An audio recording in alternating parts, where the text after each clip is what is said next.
It's My Nerd World and Depeche Mode, the podcast. On this week's episode, we're going to look back at the Devotional Tour, talk about you, the last generation, and reflections from me, a lifelong Depeche Mode fan. I hope you enjoy the show this week.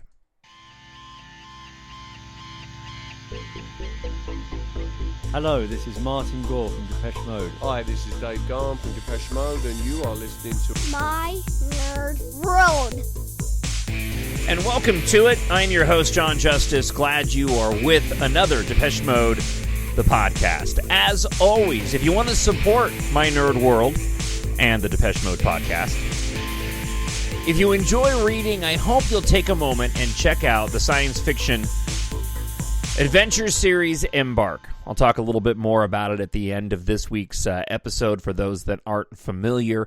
But again, if you enjoy science fiction, reading, or listening to audiobooks, 7 books in all in the series. An exciting mix of the Fast and Furious, Star Wars, Ready Player One, the sci-fi adventures of the 70s through the 1990s with a lot of references to Depeche Mode. Head on over to Amazon.com. And you can check that out by looking up EMBARK and Jon Justice. And again, I'll give you more details a little bit later on. I was inspired by the One Song podcast, which put out its second episode on Depeche Mode. This, I guess it was last weekend. I went on a bike ride and pretty much listened to the entirety of the second episode, focusing on Enjoy the Silence, whereas the first episode was People Are People. And a friend of the show, Matt, had texted me about it that he enjoyed it as much as I did, but I noticed as he did, they made a lot of just very small mistakes speaking to the history of the band. But that happens when you're not, hardcore fans like you and me. But I was inspired by this for this week's episode. And partly because in that podcast, they had spent a lot of time breaking down the songs, People Are People and Enjoy the Silence, and giving a bit of the history of the band that you and I both know so well. And I was really captivated by listening to the individual stems of the songs and the beats and the inspirations, and even found out a few things that I was completely unaware of, assuming they're true in terms of sampling and songs that were sampled to create these beloved tracks that we all know so well. From that, I was thinking about this week's episode. I have no new news to share. Again, no word on those 4 unreleased Memento Mori tracks or the potential release of the tour on a physical format. But I was sitting down with my wife, Melinda, and we were watching a movie, and it dawned on me, and perhaps I had thought about this, but never really, maybe in the back of my mind, but never really zeroed in on something specific that I stumbled across. And I thought it would be interesting to spend a little time reflecting on life as a lifelong Depeche Mode fan. And specifically the fact that for those of us lifelong Depeche Mode fans, of the ages, say, 45 and older, for today's show, while everybody is, of course, welcome, I want to talk to specifically you, because we are truly the last generation. And what I mean by that is we are the last pre-internet, socially networked, and connected generation. We're the last generation that grew up during those all-important adolescent years into our adulthood, not living in a world with the internet. That's what makes us the last generation. I want to talk a little bit about why we should cherish that and how Depeche Mode plays into your life and mine as we watched the world change forever. There was a show, a movie on Hulu that could have benefited from some Depeche Mode, and I'll explain. It's called The Greatest Hits.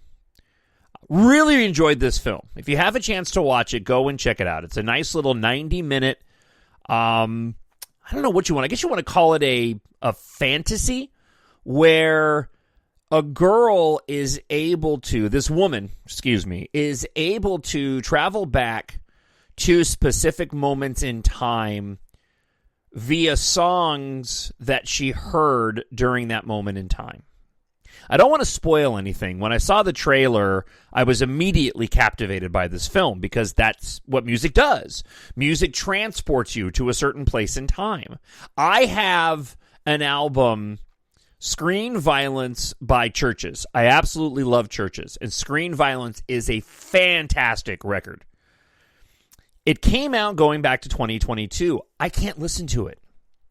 That album came out, and I was consuming it at a time in my life when I was facing a tremendous amount of difficulty. As a matter of fact, let me take it back. That actually came out in 2021, and it was 2021 into 22 were probably the two most difficult years of my entire life. And whenever I listen to tracks off that album, I get that same uneasy, stressful, anxiety-laden feeling that I had back then.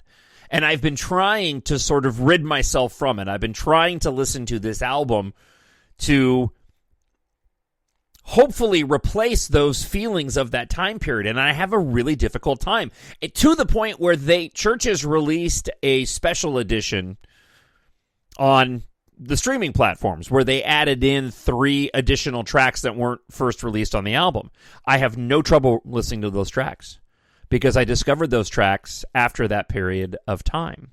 In the film, this woman is looking for a particular song so she can go back to a particular moment in time, because when she listens to certain songs, she can be physically transported to that time period. In present day, she ends up remaining almost in a passed out state.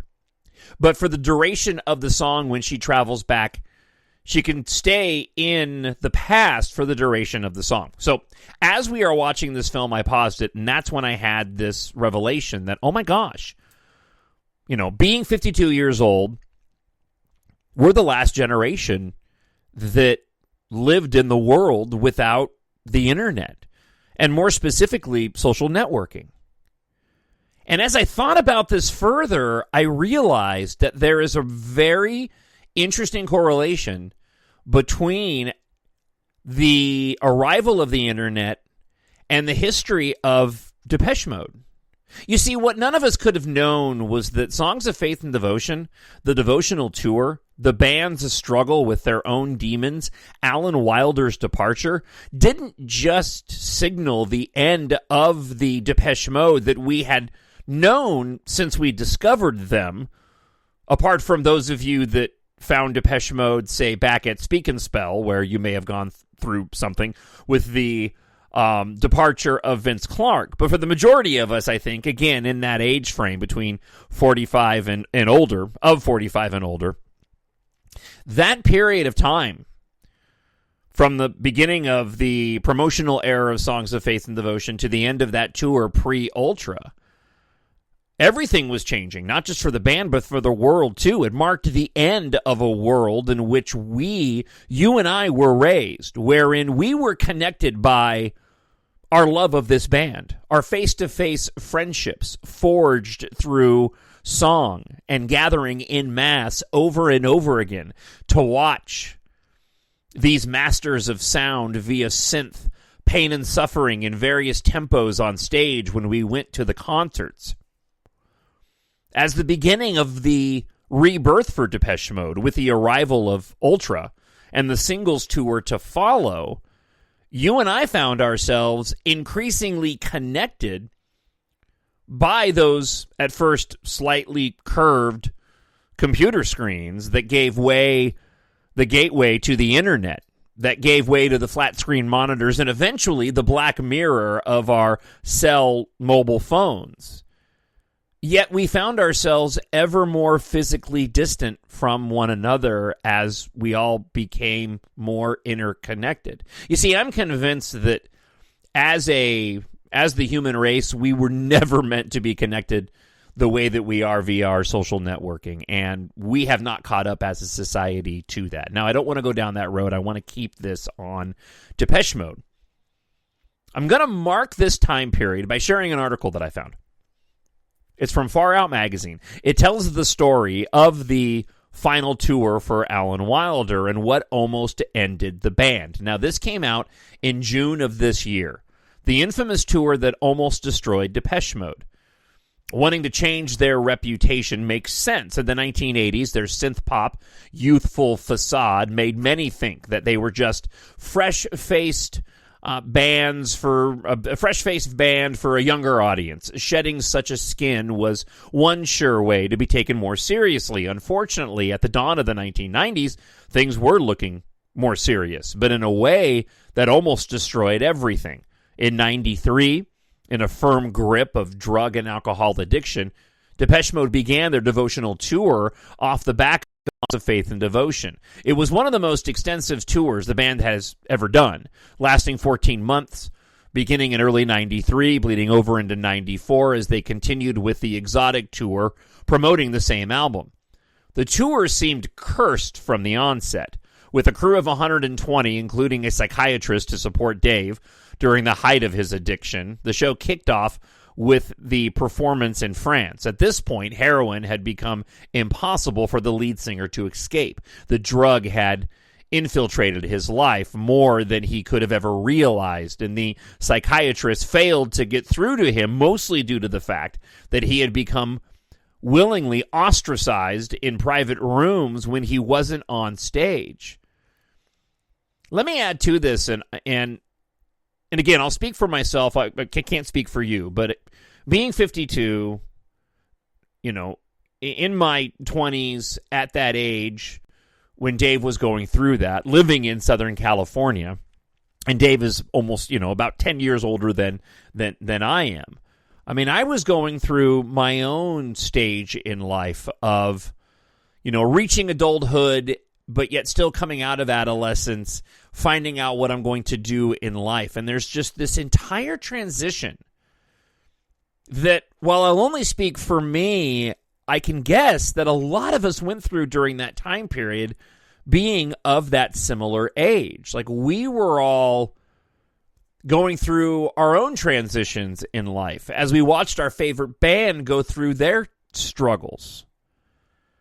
Getting back to the article, each venue was marked by a scene that's difficult to imagine. All members had their own hotel floors in an attempt to apply some level of control to the various parties that ensue. Martin Gore later called it a practical necessity, and one which came out to be more than necessary, considering the fact that one of the show after parties in Berlin resulted in a police raid and a ban from the hotel. Gahan was arrested in September of 93 after punching a concierge at a hotel and spent the night in jail. Around a month later, he suffered a heart attack on stage and was taken out on a stretcher while the rest of the band proceeded to play Death's Door. Afterwards, against the doctor's advice, the singer returned to the band to finish the tour. Gore's drug and alcohol addiction also spiraled. And again, I'm taking this article as sort of face value. I was always aware of Martin and his alcohol problem. I was not aware of Martin ever taking any drugs. Be that as it may, it's mentioned in the article, which is why I brought it up. This was resulting, again, according to the article, in him having seizures and panic attacks while on tour, and also getting arrested in Colorado for causing a ruckus with a boombox. Andrew Fletcher also encountered an intense bout of clinical depression that reportedly resulted in a full-blown breakdown by the summer of 94. With the targets and deadlines, the partying, the excess, I just lost it, he later explained, adding, I had an obsessive-compulsive disorder, which made me displace this stress into worries about bodily symptoms. This sounds terrible, but I thought I had a brain tumor. I couldn't sleep. I couldn't think. This headache wouldn't go away. I had tests. It wasn't a brain tumor. It was a breakdown. As a result, Fletcher quit the tour in March. In fact, events that occurred during this tour were rumored to have sparked Alan Wilder to quit the band entirely in 95, citing a consistent imbalance in the distribution of the workload and the contributions to the band that never achieved respect and acknowledgement. It's also rumored that Fletcher grew an intense aversion to Wilder, the latter of which alluded to such frictions when he allegedly said, "There are things that better never come to daylight." At the time, Gahan was asked how things were between the band, and he simply replied, really good. But things were far from it, especially considering the fact that a couple of months later, Gahan bit a journalist on the neck, apparently due to his fascination with vampires. Throughout the whole tour, Gore revealed that he only went to bed early once. You don't usually get off stage until 10:30, 11, so to get to bed by 12, you've really achieved something there, he said. In July of 94, Gahan wanted to mark the end of the tour by doing a celebratory stage dive, but ended up going to the hospital with cracked ribs, something he only realized had happened 24 hours later. On top of this, the band had been touring with Primal Scream, who later revealed that all of the drugs and alcohol they had done scared them into sobriety, and they recorded their next album completely devoid of any substance. There's no doubt that all of this must be harrowing to revisit for fans who watched it all unfold and the band members themselves, but it's also interesting to observe the excellence that played out in spite of such endeavors. At the time, Depeche Mode still had a sound more accomplished and refined than most. Listen back to any of the live versions that took place during that time, and Gahan's voice, despite being a little croaky and worn around the edges, is still filled with immense prowess. What people have heard about that tour is pretty much true, Wilder once reflected. The Enemy did a fantastic expose years ago. I still have it somewhere, calling it the most debauched tour in history. But sometimes the sun shone and dried up any remnants of dampening residue. Not only was it the most successful tour with some of the best shows we've ever played, but personally, I can't see what all the fuss is about. I had a great time, Alan Wilder added. Gahan shared the same sentiment, despite completely uprooting his entire lifestyle after a near-death experience some 2 years later. Exotic, in particular, was when it all seemed to come together. We discovered that we enjoyed playing together this time more than any time before, the man said. I think Devotional really had different facets: the debauchery, the fun, the suffering, the tensions, and the great professional show. Now let me bring it back to what I started off the show with this week. Just to add a little bit of dates in here for perspective on my reflections. The internet became widely available to the public in April of 1993. Now, I'll only speak for me, but my first recollection of spending time on the net was probably around 96. I got into radio at that time period, but specifically I remember going to my father's house in Lakewood, California, being on his little computer. I'm pretty sure it was one of those colorful iMacs at the time, and we had always had computers in our house. I had a Commodore 64 before I never ended up having an Atari. But I remember going over to my father's house, and at the time, I believe I saw the leaked track listing for Ultra and lyrics for It's No Good. My memory of that time period is going to be, obviously it was a long time ago, I'm not going to remember specifically, but that is burned into my brain. Now, Ultra would be released in April of 1997, and by that time, the internet was increasing at an exponential rate into the vast majority of homes. And after that, everything changed. The world was changing right in front of our eyes with the internet. And we still haven't even gotten to social networking yet, right? But also at this moment in time, with the release of Ultra, the band ended up shifting from an almost year to year and a half album release tour schedule to more of their 4-year cycle between albums and tours.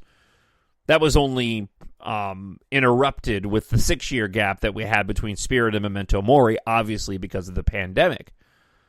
But you and I also got older too. A lot of us started families, and yet our love and devotion for Depeche Mode has never wavered. I'm certainly not saying that those who have found Depeche Mode on or after Ultra can't and haven't formed the same connection. I know that people have. The band has transcended the times and the technological advances, and certainly creates new fans all the time, from those who end up spontaneously sort of discovering Depeche Mode the way that people discover music now, which is dramatically different than you and I did, or how I found Depeche Mode, simply listening to the radio, K-Rock in Los Angeles, in my home in Arcadia, California. But those who ended up finding Depeche Mode later, again, whether spontaneously or who were exposed to their music passed down from friends or family through the generations, Depeche Mode is still able to forge those connections. But I'm convinced that us lifelong fans have that connection to Depeche Mode in large part because of that world that we are the last generation of. I think it's truly special. And I think it's something precious. I want to acknowledge this as well, is for many of us, for you and for me now heading into and past our 50s, we are truly blessed. I know that you know this, but we are truly blessed to have had and to have Depeche Mode in our lives before, again, that dramatic change and shift in technology that forever transformed the entertainment landscape and the band itself. I'm not sure if it's irony, but the fact that Alan wrote "The Landscape is Changing," and indeed it did for the band when he inevitably left, and for the world, unbeknownst to him at the time and all of us. I mean, clearly that song isn't about that. I just find it fascinating that one of the few songs that he crafted happened to be a bit of a reflection of a time in which he was a part of, because he left the band, and in that moment, society was never going to be the same. I wonder what would have happened if Depeche Mode had arrived post the internet. It's futile to ponder, as so much of their beginnings is rooted in the end of the 70s, the arrival of the 80s, just as Ultra and Exciter would usher in a new age in the 2000s. I hope we can pass on the legacy to future generations of our own personal experiences, being the last generation to live in a world pre-internet and social networking, and Depeche Mode's unique and special role in our lives during that period of time. It truly was the world we live in and life in general as we experienced that no future generation will ever have the privilege of knowing. It's a part of what makes 101 so special. Because we have this film that is, in no small part, a reflection of our own lives, our loves, and how we spent our time, and the things that were important to us, and the pastimes. Sitting on a bus, watching a tiny screen, listening to music, drinking beer, just friends gathered together. It's incredible to watch because I don't realize it until I identify it, but all of it seems wholly familiar. These kids on a bus traveling, listening to Depeche Mode, that's who we were. We weren't on the bus.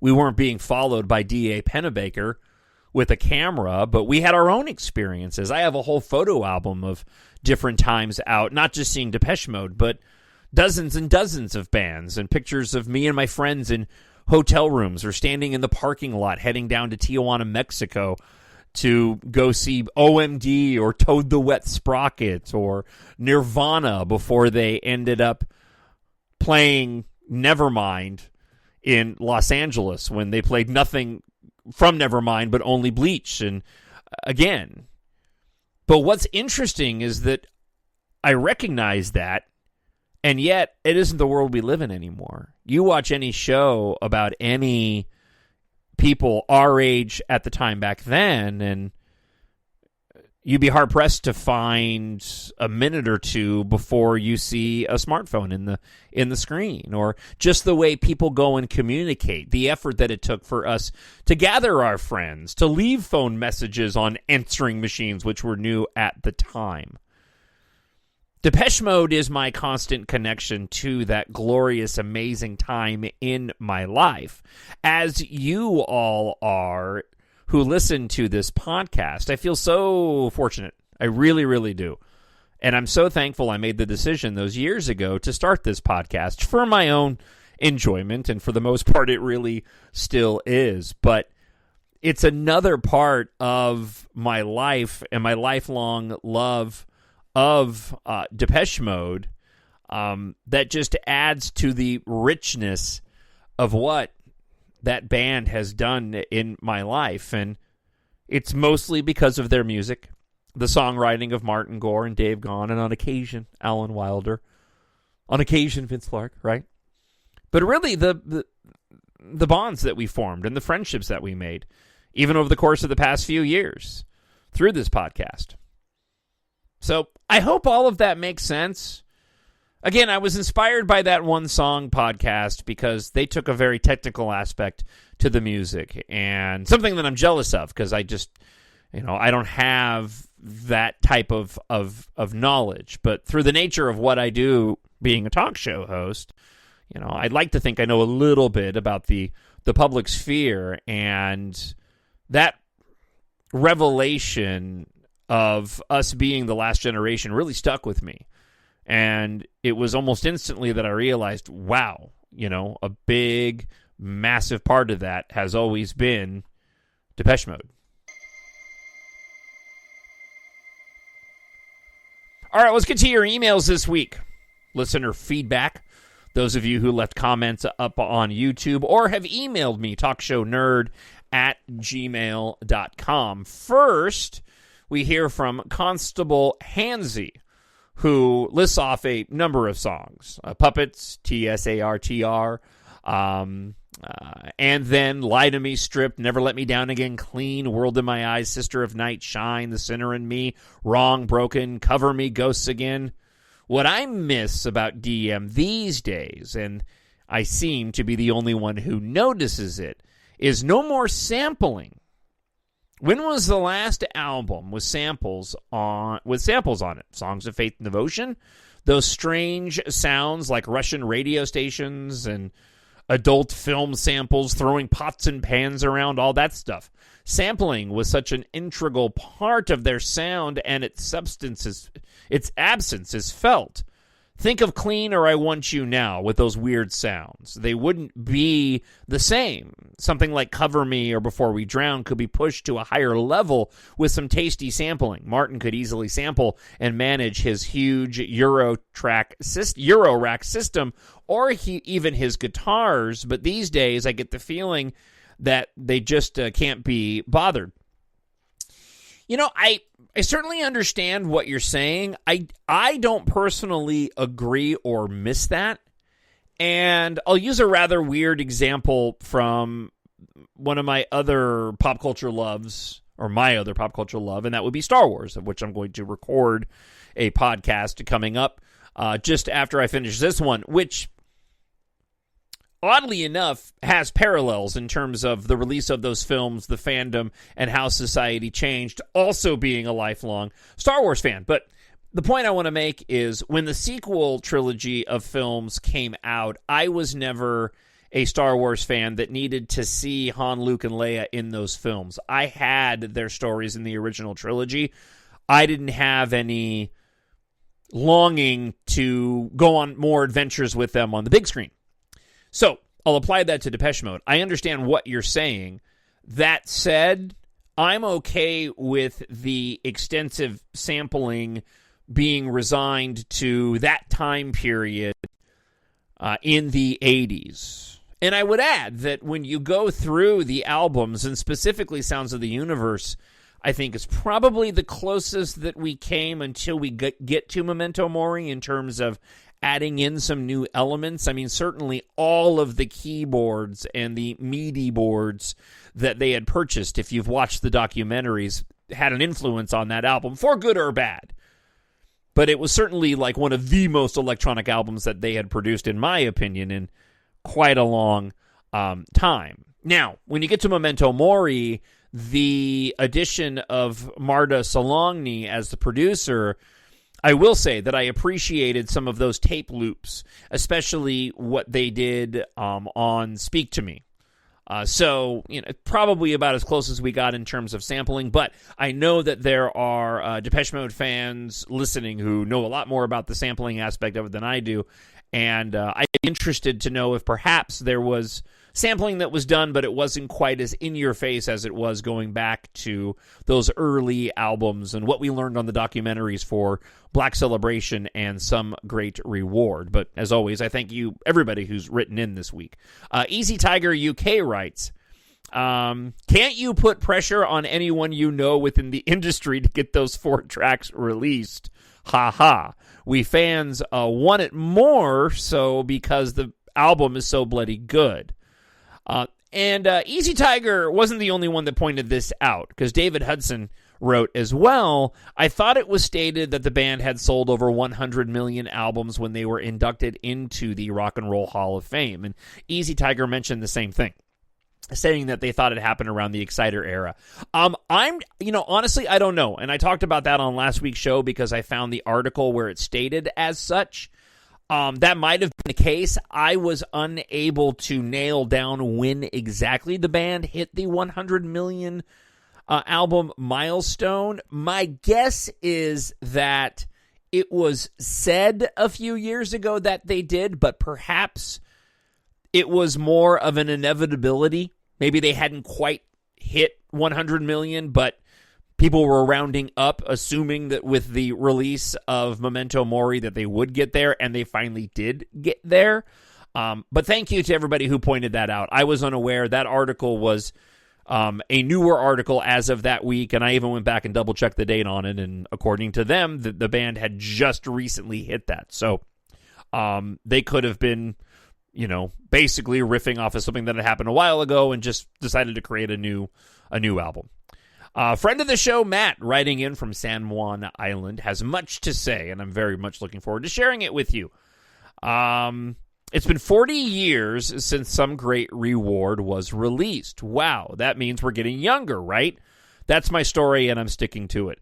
And listen, I'd be lying if I didn't say that going over Matt's email also was a bit of an inspiration for my reflection and commentary at the beginning part of this week's episode. For me, Some Great Reward represents when DM found their signature sound and style. Sure, that sound was to be refined in Black Celebration and perfected in Music for the Masses, but SGR is still wonderful.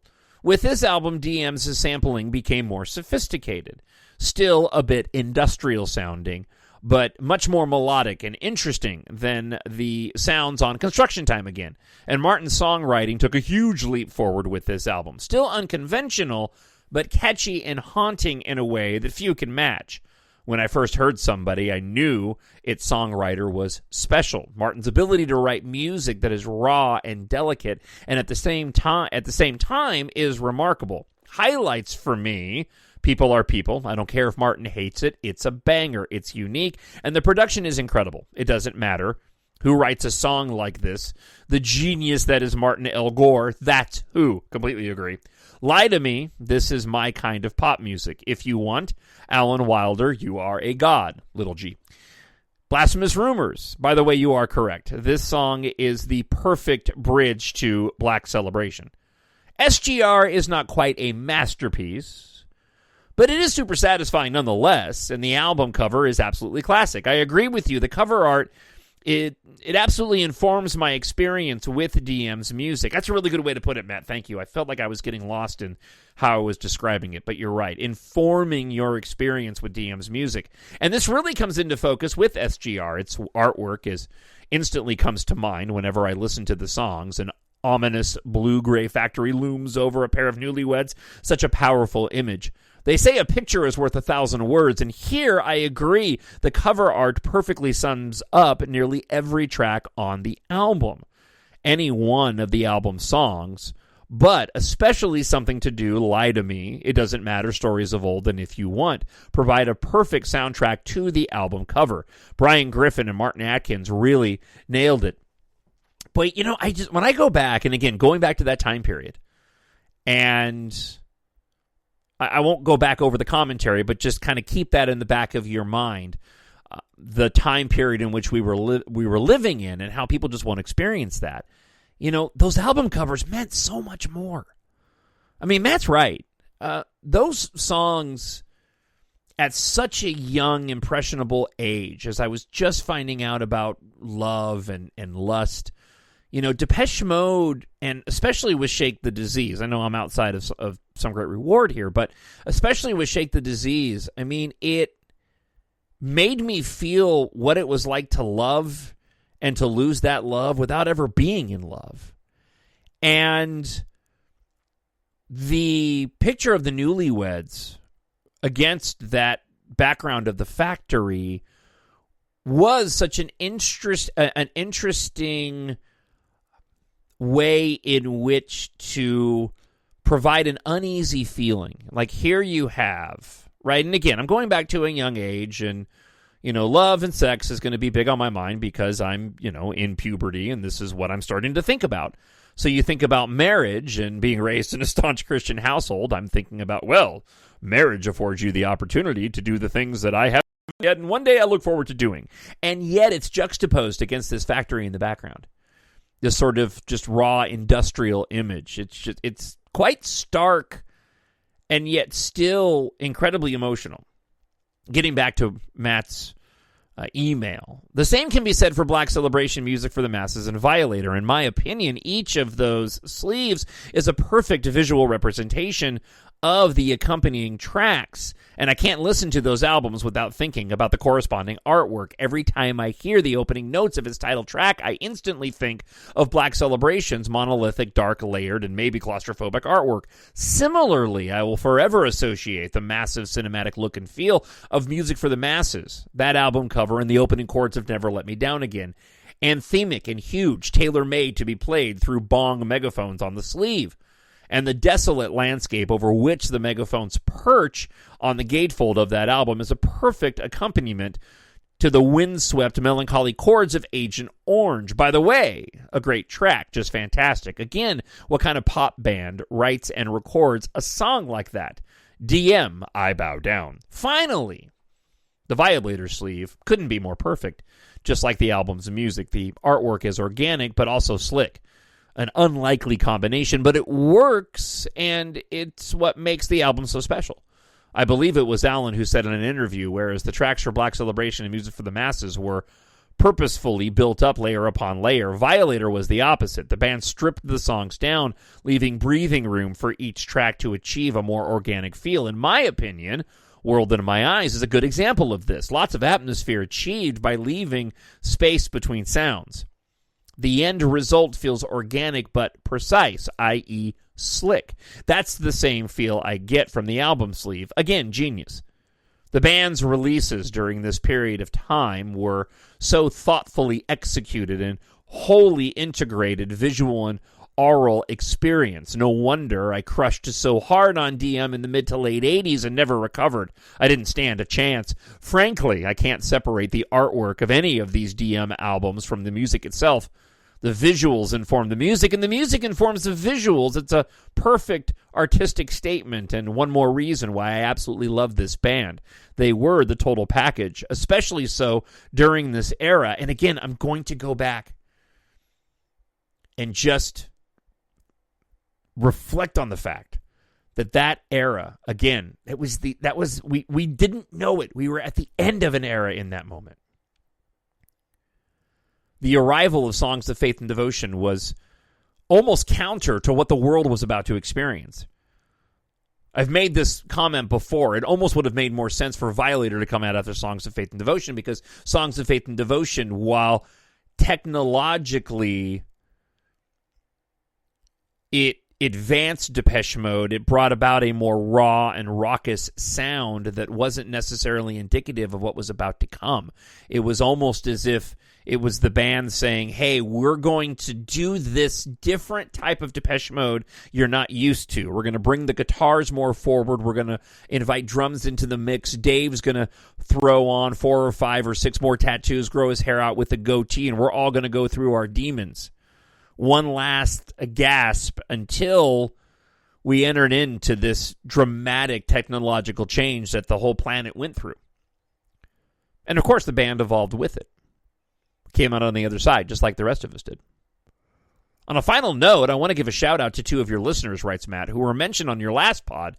First, one listener recommended the J-Files podcast episode on Depeche Mode from 2023. Absolutely excellent. It's no Jon Justice pod, but still a great listen. Thank you for sharing. The second listener, Jan, included The Sun and the Rainfall and Get the Balance Right in their top 3 favorite tracks. Respect. You are my kind of DM fan. Old school, cool, bravo. That is all for now, amigo. Keep up the great work, and we appreciate you so much. Oh, thank you, Matt. DM rules. That is all. And that is all for this week's episode. As always, I hope that you enjoyed it as much as I did. I look forward to sitting down and recording these podcasts, and I do try to bring a level of whatever news I can share with you, but also something else.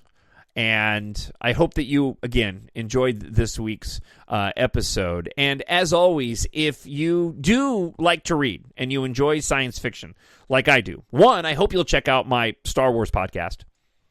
If you like the way that I conduct my Depeche Mode podcast, you'll probably like the way I conduct my Star Wars podcast.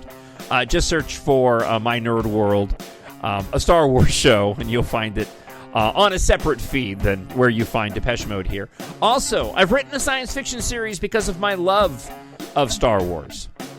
So if you like to read science fiction, or you have a family member or a friend who does, I hope you will treat them or yourself with the first book in my series if you haven't checked it out yet. I set it in the future, 2172, where air and space flight culture replaces car culture. Depeche Mode, of course, was a huge inspiration, along with Star Wars and George Lucas and space operas, of which I'm a huge fan of. Life in the so-called space age, the world that we live in, and life in general. I put in references to Depeche Mode, direct and indirect, and inspired off of Ready Player One as well. I made the music of which I have grown up with, nostalgic and popular among the characters of the story. So hopefully you, as a fan of the similar type of music as I am, will enjoy those Easter eggs and pop culture references. As Earth faces its end, you'll follow pilots Taft, Catha, and their crew on a journey of survival across the galaxy as they fight for humanity's future. In Book 1 of the series, Taft has found something, and humanity won't survive without it. When ship mechanic Taft Guardia agrees to help starfighter pilot Catha Morrow investigate a cryptic message from her late aerospace engineer father, they embark on a perilous journey of discovery amid a looming planet-wide industrial catastrophe. In the middle of a global evacuation, 2 rival megacorporations are on the brink of interstellar war as Taft, Catha, and their ragtag crew discover what may be the only hope of saving Earth's evacuees from annihilation. If you like science fiction and you like it to be epic, filled with some romance, really cool technology, and a lot of action, EMBARK is perfect for you. I wrote it for adults, but I also made sure that it was completely age-appropriate for those 11 and older. Pick up EMBARK Book 1 today. The entire 7-book series is available in ebook, Kindle Unlimited, hardcover, paperback, and audiobook.